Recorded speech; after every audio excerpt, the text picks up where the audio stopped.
Bienvenue dans Livestream Chronicles, votre chaîne dédiée à l'univers étendu de Final Fantasy VII. Ici, on explore tout ce qui touche à cet univers légendaire, du jeu original à Rebirth, en passant par les livres, les films et autres spin-offs vidéoludiques de la compilation. Aujourd'hui, on s'attaque à un sujet mystérieux et fascinant, les manteaux noirs. Ces mystérieux personnages sont représentés par des silhouettes vêtues de manteaux sombres et jouent un rôle certes discret, mais essentiel dans l'histoire. Ce sont des ombres de Sephiroth, des clones sortis du laboratoire Dojo. La présence de certains d'entre eux, mais pas tous, est marquée par des tatouages distinctifs à l'épaule et une énigmatique connexion avec le livestream et les événements qui tournent autour de Sephiroth, Jenova et la Réunion. Je me suis amusée à recenser tous les manteaux dans le jeu original de 97, dans Remake et dans Rebirth.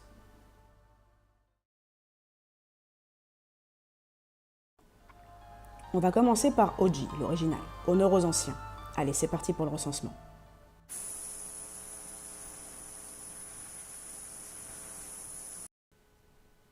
Si tu as joué à FF7 original, tu l'as forcément en tête. Il s'agit du premier manteau noir qu'on croise, et là je sais ce que tu vas me dire.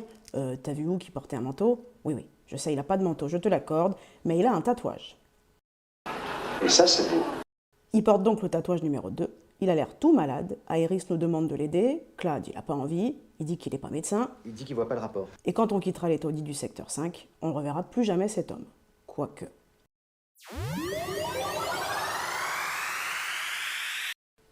On fait un saut dans le temps et on atterrit dans le monde de la retrilogie. Et dans Remake, on va aussi croiser un numéro 2. Ce numéro 2, on le trouve également dans les taudis du secteur 5, comme dans OG, et en présence d'Aeris, comme dans OG. Il s'effondre, il a l'air tout aussi malade que dans OG, Aeris a tout autant envie de l'aider. Est-ce que vous me permettez de conclure que ce mystérieux manteau noir au tatouage numéro 2, c'est bien le même homme dans OG et dans la retrilogie?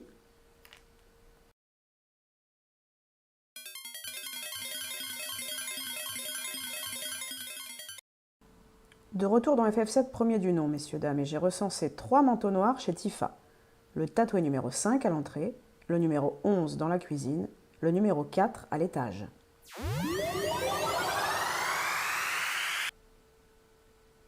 Pas de trace de numéro 4 et de numéro 5 dans la retrilogie, mais dans Intermission, le DLC de Yuffie et Sonon, on croise aussi un tatoué numéro 11. Alors pas du tout au même endroit que dans OG pour le coup, mais dans les taudis du secteur 7, près des entrepôts. Là, c'est moins évident de conclure qu'il s'agirait du même mec. Mais après tout, pourquoi pas? On le croise peut-être juste plus tôt.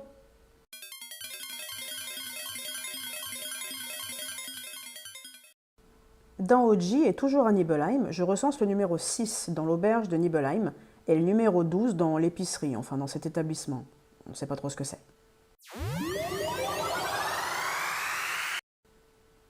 Autant il n'y a pas de numéro 12 dans la retrilogie, mais le numéro 6, on le connaît bien, et c'est Broden.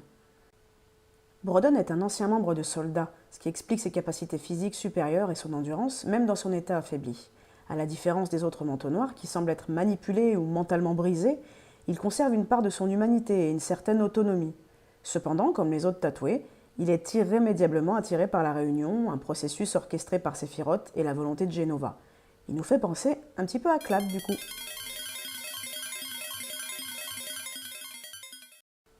Retour en 97 et je recense le numéro 9. Lui, on le trouve dans le temple des anciens.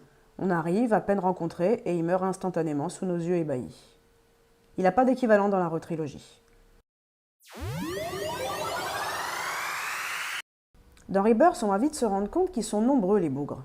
J'ai recensé le numéro 16, on le croise aussi dans Intermission, comme le 11, puis le 20, toujours dans Intermission. On a aussi le numéro 36, lui on le trouve dans la clinique du docteur Sheran à Corel Nord dans Rebirth. On trouve également Marco, le voisin sympathique de Tifa et Clad au secteur 7. Salut! Salut! Lui, c'est le numéro 49. On croise aussi le numéro 82, et lui, on peut passer à côté si on ne fait pas la mission des proto-reliques. Enfin, pour finir, on croise notre bon vieux Rocher, et lui, son tatouage, il est différent.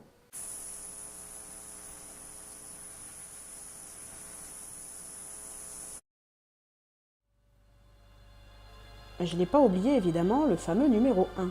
Mais qui est ce numéro 1? Le mystérieux numéro 1 d'OG est énigmatique. Je défie n'importe quel primo-joueur de n'avoir jamais pensé qu'il s'agissait de Sephiroth. Après tout, on le poursuit tout le long du jeu, mais on poursuit Sephiroth surtout. Moi, à l'époque, mon cerveau avait vite fait l'amalgame, je sais pas pour vous. Pourtant, scénaristiquement parlant, c'est impossible qu'il s'agisse de lui. Il est souvent fait mention durant l'aventure qu'il s'agit d'un homme à peu près de l'âge de Claude, habillé en noir, s'il porte un manteau, ça se tient, et qui tient une longue épée à la main. Et ça, c'est déjà plus bizarre. Nous, on l'a jamais vu ce mec, en tout cas dans OG. Il pourrait s'agir d'un simple homme victime des expériences d'Ojo et qui finit par se donner la mort au cratère nord, sans que le scénario ne nous l'indique. Mais la mention d'une longue épée reste quand même particulièrement intrigante. À part la Buster Sword et la Masamune, aucune autre épée durant l'aventure ne marque au point d'en devenir une caractéristique notable lorsque son détenteur est dans les parages. Alors j'ai une petite théorie là-dessus, moi. On note la présence d'une arme dans le jeu pour Clad qu'on peut acheter à Yutai et qui s'appelle Murasame. Et là, permettez-moi de digresser un peu. Le scénario d'Oji ne nous l'a malheureusement jamais introduite, mais nous, on va le faire ici. La lame Murasame, est une épée légendaire associée aux contes mythologiques et aux samouraïs. Elle est parfois considérée comme une épée maudite, souvent mise en contraste avec la lame Masamune. Clad peut donc s'en procurer une à Wutai. Alors ma théorie, c'est la suivante. Et si les scénaristes avaient initialement prévu que cette épée soit au moins de quelqu'un d'important, au même titre que la Masamune portée par l'antagoniste principal? Et si ce quelqu'un devait initialement être le fameux tatoué numéro 1? La possibilité d'acheter cette arme indique peut-être que les scénaristes, par manque de temps, ont abandonné l'idée de développer une histoire autour d'elle. Vous pensez quoi de cette théorie?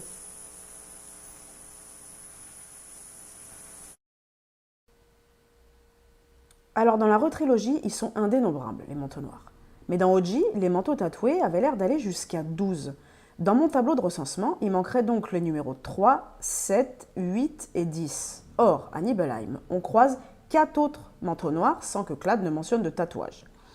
2 d'entre eux sont prostrés devant le manoir Shinra, les 2 autres sont les enfants de l'épicerie. Alors on peut imaginer qu'il s'agit des 4 manquants, ça irait donc de 1 à 12. Le compte est bon.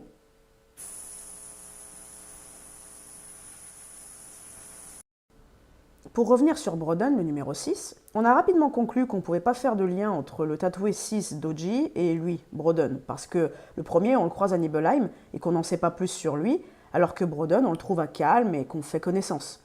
Étonnamment, on peut quand même relever un truc marrant. C'est que les deux, on les trouve dans le même type de lieu, une auberge. Du coup, rien n'empêche réellement de pouvoir s'imaginer qu'il s'agissait déjà de Brodden à l'époque. Après tout, on peut imaginer que nos routes ne se sont simplement pas vraiment croisées dans OG, qu'on n'a pas pu faire connaissance, qu'on n'a pas pu apprendre à le connaître. Mais si c'était lui, allez savoir. C'est vrai, c'est difficile d'imaginer que les scénaristes aient décidé de retcon un détail aussi superficiel, alors qu'il n'y a rien de plus simple que de donner un autre numéro à un nouveau personnage, pour pas rentrer en conflit avec OG. Il existe quand même assez de nombres, il y en a même à l'infini, il me semble.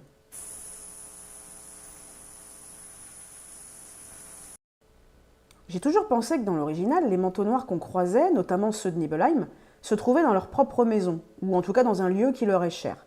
Par exemple, l'un des manteaux noirs de Shetifa, personnellement, j'ai toujours pensé que dans le lot, il y avait sûrement son père, Brian. Je sais pas pour vous. Après tout, les 2 petits-enfants, ils sont bien là où on les trouve de leur vivant, dans l'épicerie. D'ailleurs, dans la retrilogie, ils sont pas devenus manteaux noirs. Pourquoi?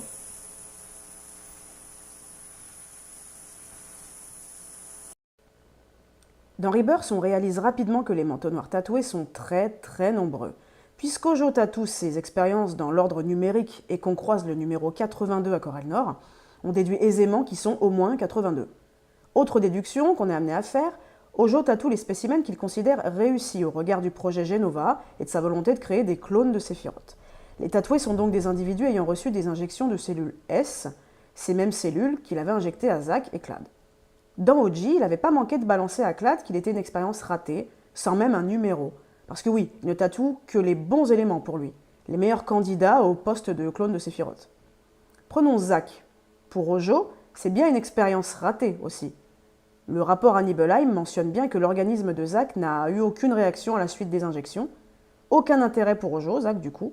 En revanche, il a déduit trop rapidement que Clad était raté, à cause de son état léthargique qui a suivi les injections et qui a perduré jusqu'à ce qu'il assiste à la mort de Zack sous ses yeux. Ojo ignore donc que la réaction aux cellules peut être provoquée par une émotion, en l'occurrence pour Clad, dans OG du moins. Mais dans la retrilogie, je sens qu'Ojo voit Clad d'un autre œil par contre. Pas vous? Le passage dans le laboratoire d'Ojo entre les 2 jeux, ça se passe pas de la même façon, et Ojo a l'air plus alerte, plus vigilant, je sais pas, en tout cas moins dupe vis-à-vis de Clad. Et quid des autres types de cellules? Les spécimens recevant des cellules G, par exemple. Comment Ojo les identifie-t-il? Ils sont peut-être tatoués aussi, remarque. On sait en tout cas qu'il tatoue également les spécimens recevant des cellules de type SC. Et ce SC, c'est pour Séphiroth Clad? Et si Clad avait fait l'objet de prélèvements pendant son passage dans le barillet? Ça explique les cellules C de Rochet peut-être, non? Vous en pensez quoi?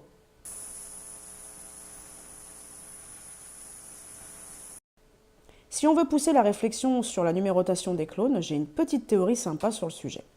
On peut relever que dans Remake, le plus gros chiffre que l'on croise, c'est Marco, 49. Et si c'était 49 parce que 7 x 7? Ou alors parce que 4 et 9, ce sont des chiffres porte-malheur dans les croyances japonaises, à cause de la prononciation. Autre interprétation possible, le concept bouddhique de bardo. C'est un terme tibétain qui désigne un état intermédiaire ou de transition entre deux états, notamment entre la mort et la renaissance. Bardo en tibétain signifie intermédiaire. Selon ce concept, l'étape intermédiaire entre la mort et la renaissance durerait 7 semaines, donc 49 jours. Les enseignements du bardo indiquent qu'il offre des occasions uniques de transformation spirituelle, car l'esprit est dans un état de sensibilité extrême. Le concept du bardo invite à voir les transitions comme des opportunités d'évoluer spirituellement et d'atteindre une compréhension plus profonde de soi. La mort, la renaissance, l'entre-deux, tout ça, ça fait bien penser au scénario d'FF7 quand même, non ?